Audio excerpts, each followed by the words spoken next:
Ito talaga yung pinagsisisihan ko guys. Bakit ako nahinto sa pag-bike? Whew! Grabe.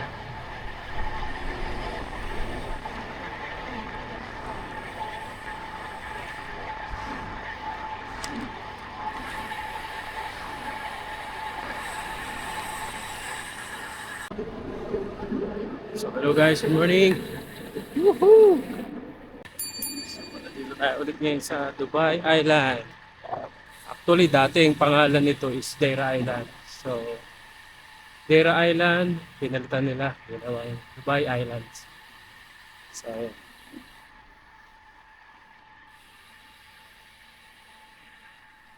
pala yun guys.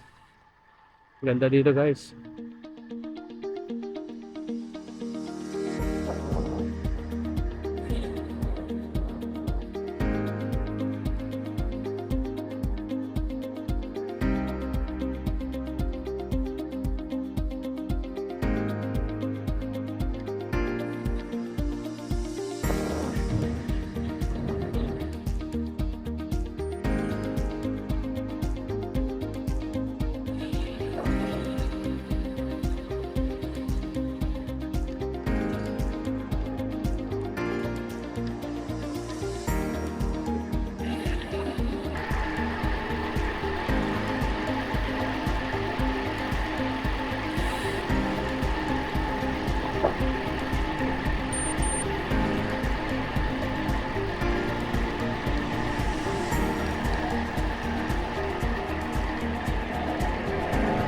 Hindi mainit ngayon, no? Mahangin nga eh.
So guys, good morning. So on time natin is 5:15 AM.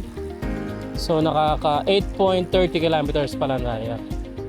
So ang temperatura natin is 36.3. Ano, okay ka lang? Ha? Oh, sige, naka 8 kilometers na. So ilang minuto pa lang tayo nagbabike. Kaya mo yan, 50. Kahit mabagal, di ba? So, ang target niya today is 50 kilometers.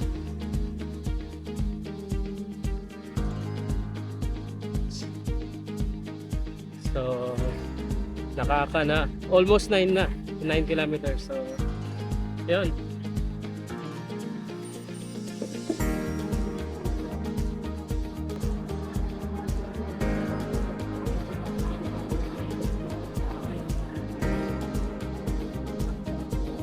Wala pa masyadong tao guys. Kapit dalawa pa lang. Mamaya marami ng tao na ito mamaya.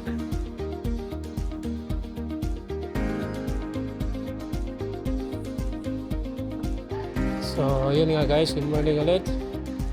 So, ang oras natin guys, 5:23 a.m. So, nakaka 12 kilometers pa lang tayo. So, yun. Chill lang. So, maaga pa guys, 5:24. Pero, maliwanag na oh. So guys, so on time natin ngayon is 5:36 a.m. Ang temperatura natin is 35.8. So nakaka 16.6 kilometers na tayo. So malayo-layo pa guys.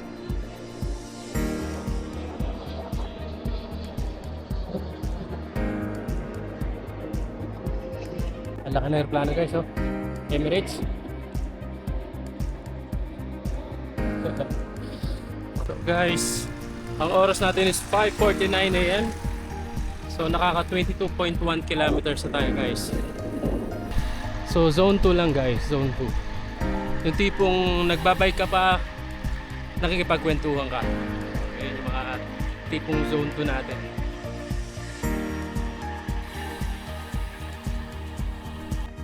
Medyo headwind siya guys. Medyo mabigat padyakan.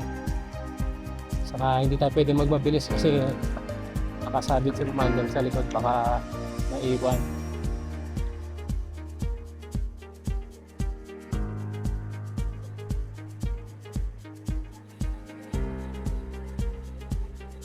Lakas ah, sipag ah!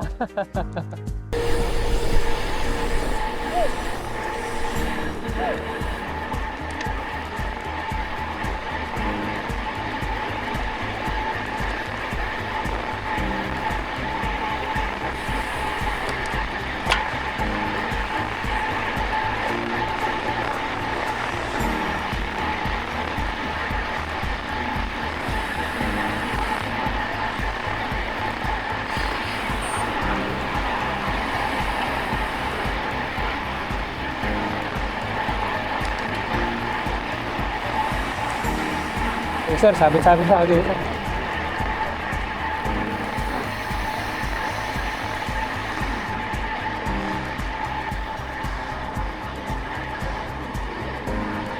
Ito talaga yung pinagsisisihan ko guys. Bakit ako nahinto sa pagbike? Sabi.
nga guys. Nakaka 35.1 na tayo. Pagod ang hangin. Salubong na salubong guys. Sobrang hingal. Para malalaglag yung baga ko. Ay, saka. Bakit ko nga ba ginagawa to?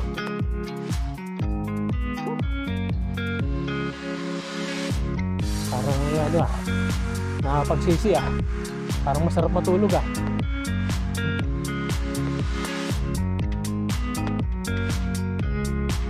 Kailangan nga ba ito, makabandog na talaga.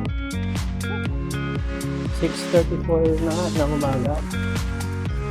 So nakaka 41.9 kilometers tayo doon. So ang equivalent ng 41.9 kilometers is 1,000 calories. So alas 7 na ng umaga. Hindi na. Mainit na.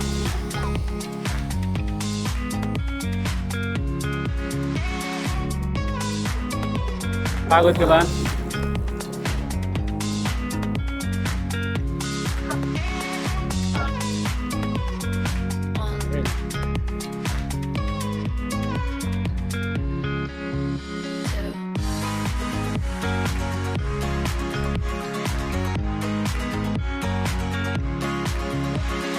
Nang?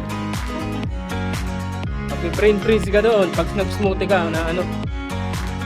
Magpe-brain freeze ka. Nasakit dito ng ulo mo.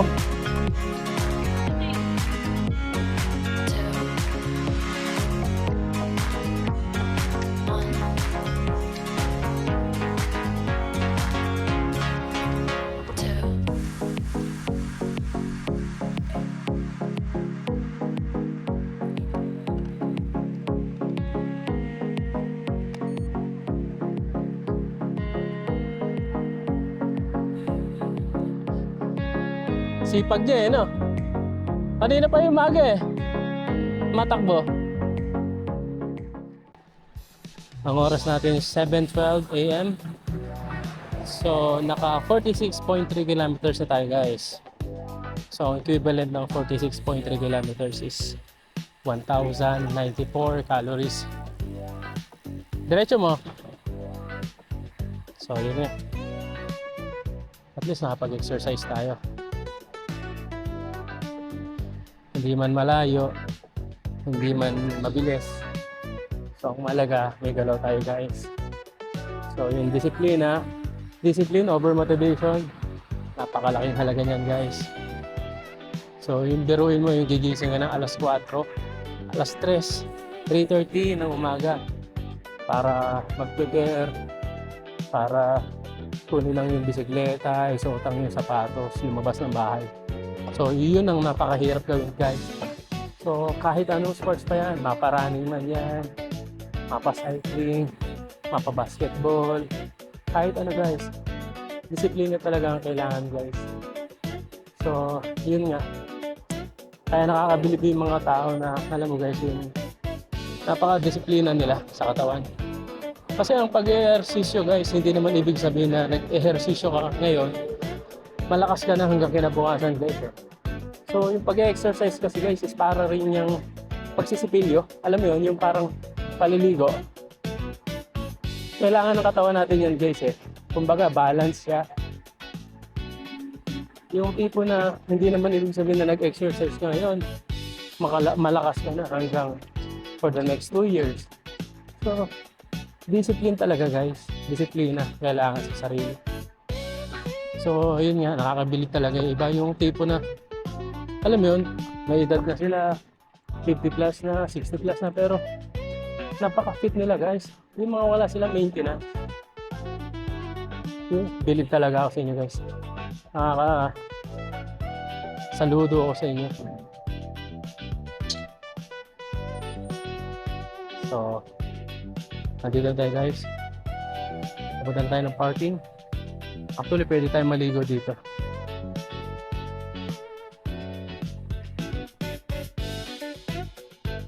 47.3 kilometers tayo guys. Okay na rin to.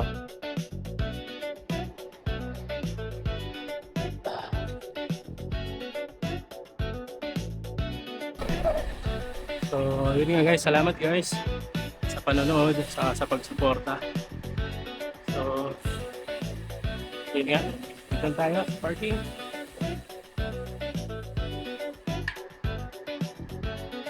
Tirik na yung araw guys, oh. Alas 7:15 pa lang na umaga. Taas na yung araw. So, dito tayo sa parking. Alright.